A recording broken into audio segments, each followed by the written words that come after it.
Next topic है हमारा rotational spectrum. तो रोटेशनल स्पेक्ट्रम मिलता कैसे है वो देख लीजिए। जो ये रोटेशनल मॉलिक्यूल्स थे हमारे पास, रिजिड रोटेशनल मॉलिक्यूल्स थे, उनके बीच में हमने देख लिया एनर्जी के लेवल, वहां पर एनर्जी लेवल होंगे, ठीक है। एनर्जी लेवल होंगे, उन्हें रोटेशनल एनर्जी लेवल कहेंगे। अगर उनके बीच में ट्रांजिशन होता है, ट्रांजिशन मतलब अपर स्टेट से लोअर स्टेट में मॉलिक्यूल आ रहा है या लोअर से अपर में जा रहा है, तो या तो फोटोन जो है वो अब्सॉर्ब करेगा या फोटोन को इमिट करेगा। तो ये जो इमिशन होगा, रेडिएशन इमिट होगी, इसका किसी ना किसी स्पेक्ट्रम में लाइन मिलेगी। तो इन ट्रांजिशन की वजह से हमें क्या मिलेगा, एक स्पेक्ट्रम मिलेगा। और ये स्पेक्ट्रम जो है वो माइक्रोवेव रीजन में आता है और वेवलेंथ जो होती है वो 0.1 mm से 1 सेंटीमीटर के बीच में होती है। अब रोटेशनल स्पेक्ट्रम कौन से मॉलिक्यूल शो करेंगे और कौन से नहीं करेंगे, तो देखो वो मॉलिक्यूल जिनमें परमानेंट डाइपोल मोमेंट होता है, वो क्या करते हैं, जिनमें परमानेंट डाइपोल मोमेंट होता है वो इलेक्ट्रोमैग्नेटिक रेडिएशन से इंटरेक्शन करके, यानी कि अगर कोई मान लीजिए इस तरह से मॉलिक्यूल है, अगर मैं दो मॉलिक्यूल लेती हूँ, एक H2 मॉलिक्यूल है तो उसमें ये भी H होगा और ये भी H होगा, एक मैं HCl लेती हूँ तो ये H होगा और ये Cl होगा, इसमें पार्शियल पॉजिटिव चार्ज होता है, इसमें पार्शियल नेगेटिव चार्ज होता है। तो देखो इसके पास तो डाइपोल मोमेंट होगा, इसके पास डाइपोल मोमेंट नहीं होगा। तो जिनके पास डाइपोल मोमेंट परमानेंट होता है उन मॉलिक्यूल के ऊपर जब हम कोई लाइट डालते हैं, तो लाइट क्या होती है, EM रेडिएशन ही होती है, इलेक्ट्रोमैग्नेटिक रेडिएशन ही होती है, ठीक है, या फिर कोई सी भी रे हम डालते हैं। तो क्या करते हैं, ये मॉलिक्यूल इस रेडिएशन से इंटरेक्शन करते हैं और इंटरेक्शन करके घूमने लग जाते हैं, घूमने लग जाते हैं। और जैसे ही वहां पे रोटेशन होते हैं तो वो एक्साइटेड हो जाते हैं, उस रोटेशनल मोशन की वजह से एक्साइटेड हो जाते हैं, जिससे क्या होता है, मॉलिक्यूल इन एनर्जी लेवल के बीच में ट्रांजिशन कर जाता है। अब ट्रांजिशन के दौरान वो अपने से ऊपर वाले में भी जा सकता है और अपने से नीचे वाले में भी जा सकता है। तो या तो फोटोन का वो इमिशन करेगा यानी उत्सर्जन करेगा, या अब्जॉर्प्शन करेगा यानी अवशोषण करेगा, ठीक है। अब ये जो इमिटेड या फिर अब्जॉर्ब फोटोन होंगे, इनकी जो फ्रीक्वेंसी होगी वो फ्रीक्वेंसी क्या होगी, ये डिपेंड करेगा कि ऊर्जा स्तर जो है उनके बीच में गैप कितना है। क्योंकि देखो अगर कोई मॉलिक्यूल ऊपर से नीचे आता है तो इस ऊर्जा अंतराल के बराबर एनर्जी निकालेगा फोटोन, E बराबर एच न्यू।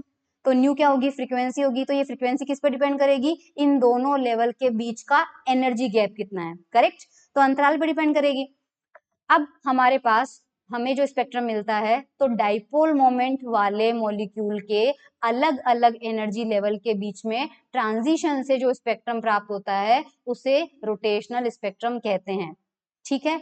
तो दूसरे शब्दों में हम ये कहेंगे, केवल पोलर मॉलिक्यूल, पोलर मॉलिक्यूल का मतलब जिनमें पोलैरिटी क्लियर हो कि एक पॉजिटिव पोलैरिटी है और एक नेगेटिव पोलैरिटी है, केवल पोलर मॉलिक्यूल है वो ही रोटेशनल स्पेक्ट्रम देते हैं। वो मॉलिक्यूल जो सिमेट्रिकल होते हैं जैसे H2, इनके पास डाइपोल मोमेंट नहीं होता, करेक्ट, इनके पास डाइपोल मोमेंट का मान 0 होता है, ये EM रेडिएशन से इंटरेक्शन नहीं कर पाते हैं, इनसे वो रोटेशन नहीं करते हैं, जिससे हमें रोटेशनल स्पेक्ट्रा नहीं मिलता है। एग्जाम्पल H2 या फिर CO2, क्योंकि CO2 का भी ऐसा होता है, बिल्कुल सिमेट्रिक।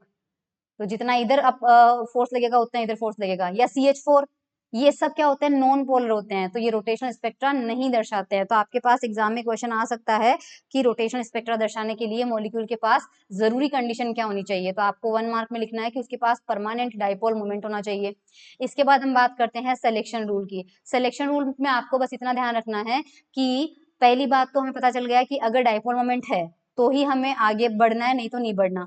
तो अगर डाइपोल मोमेंट है तो उनके बीच में ट्रांजिशन जो है वो सारे ट्रांजिशन पॉसिबल नहीं होते हैं, उनमें भी कुछ कंडीशंस होती है। कंडीशन ये कहती है कि आपने हर अलग अलग लेवल को J की वैल्यू असाइन कर रखी है, J is equal to 1, J is equal to 3, J is equal to 3। तो कोई भी मॉलिक्यूल ऊपर से नीचे या नीचे से ऊपर तभी जाएगा जब उसकी J की वैल्यू जो है वो या तो 1 यूनिट से चेंज होगी या 1 यूनिट से कम होगी या 1 यूनिट से ज्यादा होगी, यानी कि 1 यूनिट से चेंज होगी। अब डेल्टा J की वैल्यू -1 का मतलब है कि फोटोन जो है वो इमिट हुआ है, क्योंकि एक वैल्यू घट गई तो फोटोन निकाल दिया उसने। और अगर डेल्टा J की वैल्यू +1 है, इसका मतलब वहां पर मॉलिक्यूल ने फोटोन को अवशोषित किया है और ये उसका फोटोन को अवशोषित करके वो और ऊपर चला गया। तो और ऊपर चला गया यानी कि वहां पर अब्जॉर्प्शन हुआ है। तो डेल्टा इक्वल टू -1 जो है वो इमिशन यानी उत्सर्जन को रिप्रेजेंट करता है, और डेल्टा इक्वल टू +1 जो है वो अब्जॉर्प्शन या अवशोषण को रिप्रेजेंट करता है। करेक्ट। तो हमारे पास में यहाँ पे अगर कोई जब अणु जे घूर्णन यानी जे रोटेशनल लेवल संख्या वाले से J+1 में जाता है तो वहां पर फोटोन का अवशोषण होता है। ठीक है, तो हम फोटोन का अवशोषण वाला करते हैं। यहाँ पे एक अवशोषण का एग्जाम्पल ले लेते हैं। तो यहाँ पर डायग्राम बना हुआ है, ये देखो हमने लेवल बनाए हैं J=0, J=1, 2, 3, 4, 5। डायग्राम में एक चीज ध्यान से देखिए, 0 और 1 में जो गैप है उससे ज्यादा गैप 1 और 2 के बीच में है, उससे भी ज्यादा गैप 2 और 3 के बीच में है, उससे भी ज्यादा गैप 3 और 4 के बीच में है, और उससे भी ज्यादा गैप 4 और 5 के बीच में है। तो ये तो इसका रीजन हमने प्रीवियस लेक्चर में देख लिया था।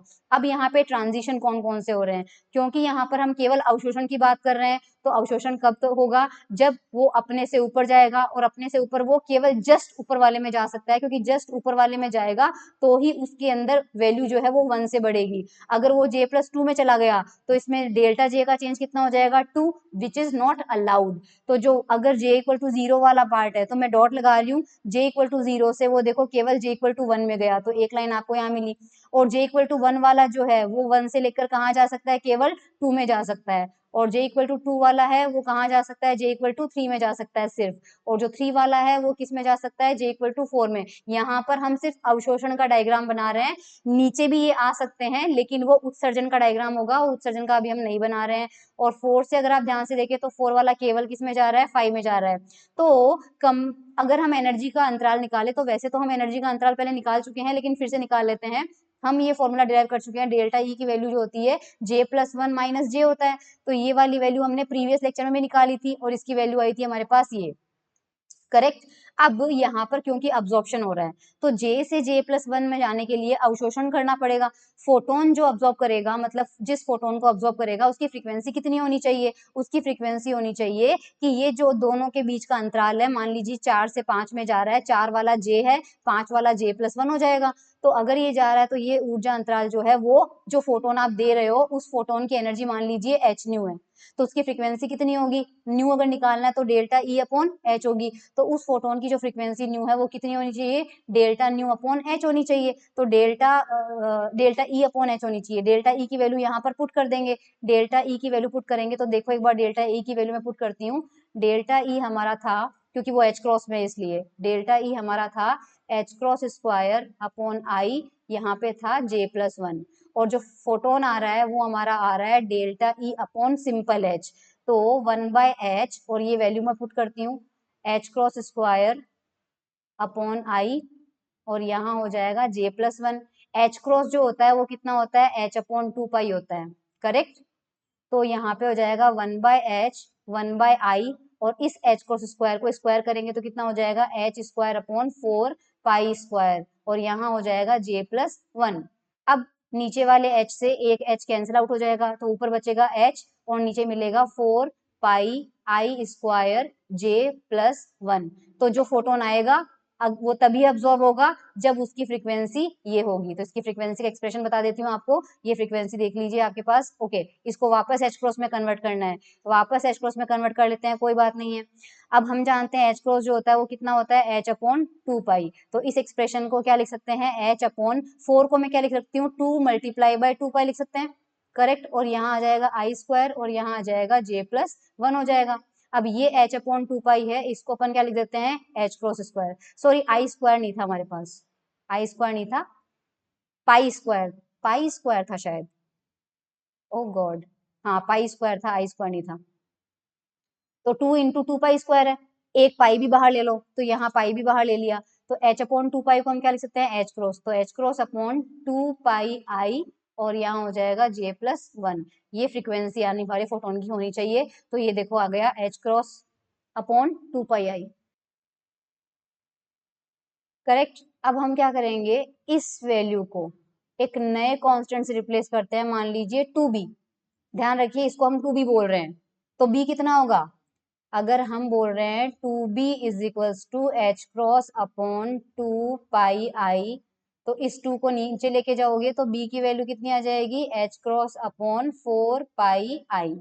ठीक है, तो b जो है H cross upon 4 pi I, this is called rotational constant.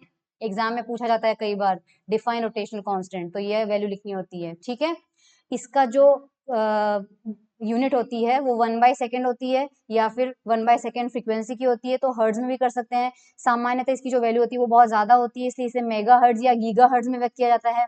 ठीक है, तो अगर इस नियतांक के पदों में यानी बी के टर्म्स में एनर्जी की वैल्यू ले ली जाए तो एनर्जी हमारी जो है वो कितनी थी, ई हमारी कितनी थी, H cross square upon 2i जे और j+1, ये हमारे पास थी। इसको हम क्या लिख सकते हैं, या फिर डायरेक्टली यहाँ पर भी कर दीजिए, हमारे पास ओके, इस ई को हमें बी के टर्म्स में लिखना है, तो बी के टर्म्स में यहाँ पर हम कैसे लिखेंगे इसको, तो देखो ये कैसे मिलेगा, यस, यहाँ पर देखो एनर्जी का एक्सप्रेशन ये था H cross square upon 2i जे+1, करेक्ट। मैंने इसमें एक एच क्रॉस बाहर ले लिया, करेक्ट, और जो दूसरा वाला एच क्रॉस था उसकी जगह मैंने रख दिया एच अपॉन 2 पाई, और नीचे का जो 2i था वो एज इट इज मैंने यहाँ रखा है और जे वाले टर्म को टच भी नहीं किया है। ठीक है, उसके बाद इस एच क्रॉस को अलग से लिख लो, ये लिख लिया, और इस 2i को इस 2 पाई के साथ मल्टीप्लाई कर दो तो क्या मिल जाएगा h अपॉन 4 पाई आई, और ये j वाला टर्म एज इट इज है। अब b हमारे पास क्या था, h अपॉन 4 पाई आई, तो ये जो बीच वाला टर्म है वो किसको रिप्रेजेंट कर रहा है, b को रिप्रेजेंट कर रहा है, तो h क्रॉस b j+1 ये एनर्जी हो गया। तो b के टर्म्स में भी एनर्जी आपके पास आ जाएगी जो कि यहाँ पर लिखी हुई है, ये रही HBJ+1। अब हमारे पास वेव नंबर जो है उसका फॉर्मूला आपको पता है, वेव नंबर जो होता है उसे हम यूजुअली 1/लैम्डा से डिनोट करते हैं, तो यहाँ पर हम वेव नंबर को न्यू के ऊपर बार लगा के डिनोट करेंगे। ठीक है, दिस इज वेव नंबर, इसे 1/लैम्डा भी बोल सकते हैं, या फिर इसका फॉर्मूला होता है न्यू अपॉन सी, जहां पर न्यू फ्रीक्वेंसी है, सी स्पीड ऑफ लाइट है, तो वो 1/लैम्डा हो जाता है, और ये 1/लैम्डा को वेव नंबर कहते हैं, ये प्रीवियस टॉपिक में मैंने पढ़ा दिया था। तो वेव नंबर के टर्म्स में भी हमारे पास जो वैल्यू है वो वेव नंबर जो है वो वेव नंबर कितना आएगा, न्यू/सी होता है, तो न्यू की वैल्यू ऊपर हमारे पास रखी हुई है, न्यू की वैल्यू कितनी थी 2bj+1। ठीक है, तो न्यू की वैल्यू यहाँ पर रखेंगे 2bj+1, ये तो न्यू हो गया, और यहाँ पे हमारे पास कितना आ गया, सी आ गया। इसके बाद में हम बी की वैल्यू पुट कर देते हैं, करेक्ट, बी की वैल्यू h अपॉन 4 पाई आई थी, तो यहाँ पर 2/c एज इट इज रहने दो, बी की वैल्यू कितनी है h अपॉन 4 पाई आई, ठीक है, और साथ में कितना है j+1, ये हो जाएगा। अब h अपॉन 4 पाई में इस 2 से ये 4 कैंसिल आउट होके कितना बच जाएगा, 2 बच जाएगा, तो 1/c एज इट इज रहने दो, h अपॉन 2 पाई, यहाँ पर स्क्वायर कैसे नहीं आया, न्यू/c करना है ना अपन को, तो ओके ओके ओके ओके, उल्टा जा रहे हैं, उल्टा जा रहे हैं, ये मत करो, इसकी जरूरत नहीं है, ये इंपॉर्टेंट भी नहीं है क्योंकि ये मिसटाइप्ड है। हमारे पास आंसर क्या आया, 2bj+1/c, जो कि यहाँ लिखा हुआ है, ये तो डायरेक्ट ही पहुंच गए अपन, 2bj+1/c, इसका वेव नंबर जो है वो b के टर्म में ये होता है। अब हमारे पास देखो ट्रांजिशन में जो लाइनें मिलेगी वो इक्वली स्पेस मिलेगी। अब यहाँ पर आपको जो ट्रांजिशन है, स्पेक्ट्रम है, उसकी जो लाइनें हैं वो लाइनें कौन सी है, वो लाइनें आप देखो यहाँ पे कितनी है, वो लाइनें यहाँ पे ये है। फर्स्ट जो ये लाइन मिली है इसके करस्पॉन्डिंग लाइन ये वाली मिली है, सेकेंड लाइन आपको ये वाली मिली है, तो सेकेंड के करस्पॉन्डिंग लाइन स्पेक्ट्रम में यहाँ दिखाई देगी। थर्ड लाइन जो है वो यहाँ पे थर्ड ट्रांजिशन की करस्पॉन्डिंग लाइन ये देगी, फोर्थ ट्रांजिशन की करस्पॉन्डिंग लाइन जो है वो यहाँ पर दिखाई देगी, फिफ्थ ट्रांजिशन की करस्पॉन्डिंग लाइन आपको ये दिखाई देगी। अब ये देखो ये वाली जो लाइनें हैं वो बिल्कुल बराबर डिस्टेंस पे है, और पहली लाइन के नीचे लिखा हुआ है 2b, दूसरे में लिखा हुआ है 4b, तीसरे में लिखा हुआ है 6b, फिर लिखा हुआ है 8b, और फिर लिखा हुआ है 10b। ये कैसे हुआ, तो बेसिकली यहाँ पर ये देखो ये न्यू की वैल्यू है, और न्यू का फॉर्मूला क्या है 2bj+1, न्यू का फॉर्मूला हमारे पास कितना आ जाएगा 2bj+1, तो j की वैल्यू 0 रखो एक बार, j इज इक्वल टू 0 रखो तो आंसर मिल रहा है 2b, j is equal to 1 रखो तो आंसर मिल रहा है 4b, j is equal to 2 रखो तो आंसर मिल रहा है 6b, j is equal to 3 रखो तो आंसर मिल रहा है 8b। तो 2b 4b 6b 8b, इसलिए यहाँ पर ये लिखा हुआ है न्यू की वैल्यू आपको 2b 4b 6b 8b 10b मिल रहा है, यानी फ्रीक्वेंसी का जो डिफरेंस है वो हमें सेम मिलेगा। ठीक है, तो ये देखो रोटेशनल अब्जॉर्प्शन स्पेक्ट्रम के लिए ऊर्जा स्तर जो है एनर्जी लेवल है उनमें ट्रांजिशन बनाया हुआ है, और जो प्राप्त हमें स्पेक्ट्रल लाइंस मिली थी वो रेखाएं 2b 4b 6b आवृत्तियों पर प्राप्त होती है। ठीक है, ये हमारे पास स्पेक्ट्रम था। तो यहाँ पर ये बराबर डिस्टेंस पे प्राप्त होती है, यानी कि स्पेक्ट्रम की सभी रेखाएं जो है उनका अंतराल जो है, एनर्जी का अंतराल तो बढ़ता जा रहा है, लेकिन जो स्पेक्ट्रम में लाइनें मिल रही है उन लाइनों का अंतराल जो है वो सेम है, 2b है, क्योंकि 2b और 4b में भी 2b हो जाएगा, 4b से 6b में इन दोनों का डिफरेंस भी 2b है, 6b और 8b इनका भी डिफरेंस वो सेम है। ठीक है, सो बस ये हमारे पास था रोटेशनल स्पेक्ट्रम।